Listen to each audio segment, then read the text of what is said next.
প্রথমে দেখছেন নিক 2.5। আপনাদের মধ্যে যারা লং টাইম ব্যথার সমস্যা বা দীর্ঘদিন ধরে ব্যথা জাতীয় ইত্যাদি সমস্যা ভোগেন, সেক্ষেত্রে আপনারা এই নিক 2.5টি খেতে পারেন।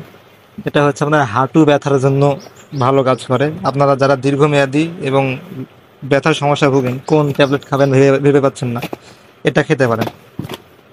তারপরে দেখছেন PG50। পিজি হচ্ছে আপনার পিগাবালিন গ্রুপের একটি ট্যাবলেট। এটা হচ্ছে আপনার যাদের রগের সমস্যা বা মাথা ব্যথা বা হাঁটু ব্যথা ইত্যাদি ব্যথার সমস্যা ভোগেন, সেক্ষেত্রে আপনারা পিজি ট্যাবলেটটি খেতে পারেন। ইটোরিক্স 90। এটি হচ্ছে আপনার দাঁতের ব্যথার জন্য। আপনাদের মধ্যে যাদের দাঁতের ব্যথা সমস্যা ভোগে, সেক্ষেত্রে এটা ব্যবহার করা হয়ে থাকে।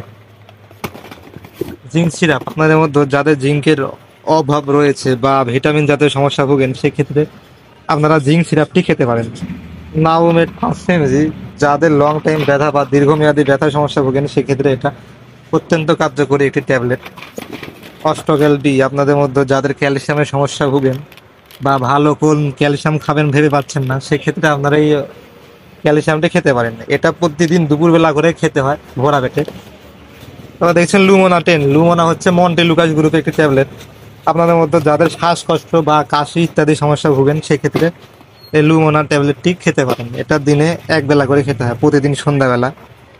তারপরে হচ্ছে নোকলক 75। এটা হচ্ছে আপনার কার্ডিয়াক রোগীদের জন্য, যাদের হার্টের সমস্যা বা হার্টের বিভিন্ন জাতীয় সমস্যা ভোগেন, সেক্ষেত্রে এই নোকলক ট্যাবলেটটি খেতে পারেন। এটা দিনে 2 বেলা করে খেতে হয়, সকালে এবং রাতে।